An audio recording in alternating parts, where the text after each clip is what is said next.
What's going on, guys? BriarRabbit here, and I couldn't be more excited today. Today, we finally got the Titanfall full retail release. I actually downloaded it. It was like a 16 gigabyte file.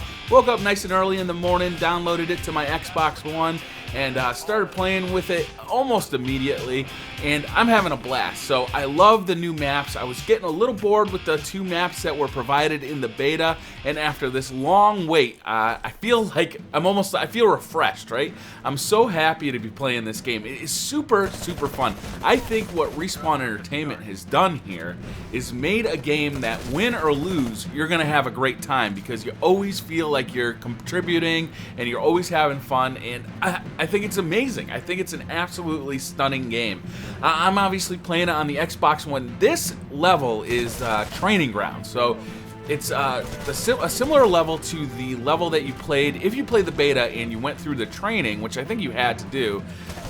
This is that level, that training level where you actually first encounter combat and other titans, but it's expanded. It's about twice the size of what you played in the beta. And it's actually a pretty fun level. It's not the most graphically impressive level, but it's pretty fun. It's small, it's compact, there's a ton of action to be found, and that makes it an awful lot of fun. So, like I said, I'm having a blast with the Titanfall beta. I've unlocked 2 out of the 3 Titans so far. I've got the Strider and the Atlas you start off with.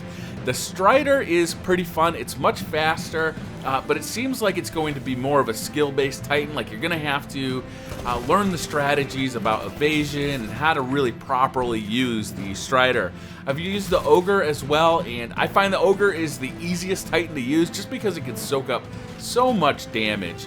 I also am still using I think it's the R101, which is kind of the standard assault rifle. I've messed around with a couple of the other weapons, but really what I'm just trying to get used to right now is kind of the map flow, the different design elements of the game, and just kind of getting used to it. But I gotta tell you, what I love about this game the most so far is just the fact that win or lose, you still have a ton of fun, and I think that's a really amazing achievement by Respawn Entertainment. I think that's one of the downfalls of a lot of multiplayer games, is that you jump in, and if the community is already established, let's take for instance Call of Duty, if you're jumping in for their first time, you're just going to get stomped on. You have no chance of winning, and it's going to take a really long time to start having fun, right? To start, feeling like you're contributing to your team and to feel like you're getting some kills. With this game, because there are the grunts and the specters in there, the AI-controlled opponents, right off the bat, you feel like you're having fun. You feel like a very powerful character. You feel very, very empowered. And I like that. I think that is wicked fun. I do think there's a skill gap here, and I think that will be exploited as the game kind of moves along. I played through the militia side of the campaign. So the campaign comes in kind of 2 flavors. There's the militia side and the IMC side. And I played all the way through the militia side, and it was kind of fun. The campaign is not super detailed. There's a couple of achievements that you can unlock to kind of keep you coming back, so hopefully it'll keep that playlist kind of filled out. But there's kind of these cutscenes in between levels and some voiceover while you're selecting your Titan and waiting for the next level to load, which I kind of thought was fun. Adds a little bit of flavor, adds a little bit of context to the game. And I really appreciate that, the fact that there is some story there. If you're familiar with the Firefly TV series, then you'll feel right at home here, because it feels like a very similar setup, and I have a lot of fun with it. I'm still playing through the IMC side. That's like the big corporate machine army, and it's a little different. Your motivations are different than when you were a militia, and I'm having a good time with it. I will tell you this though, you don't have to win to progress. So I'm not sure if I like that or not. I would almost prefer that, like, if your team loses, they disband your team, and you get a new team and you retry that level. I think it would add more replayability to the campaign, as opposed to if you fail. Like, if you fail all your win conditions, you just kind of move on. And that creates a situation where you never really feel like there's anything on the line during the campaign. You're always going to keep moving along. You're always going to keep going to the next mission.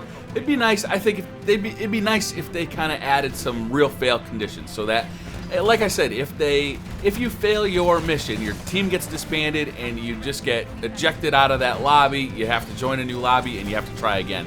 I was in a position where everybody on my team basically started at this level 1, and we played the same team over and over again on the IMC side, and they were, I think, a minimum of a level 4 and a maximum of a level 20. So we were getting stomped on pretty hard consistently, and it didn't seem to matter how hard we tried.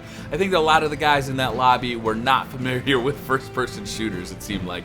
But we just kind of chugged along and maintained and went mission after mission just losing. So I don't know. I would prefer a different way, but I like that there is a campaign. I think it's kind of handled fairly well. Again, it's mostly just cutscenes and voiceovers, and there's a little bit of context playing through those little vid boxes while you're actually down there. Sometimes it's actually hard to kind of keep track of everything that's going on story-wise.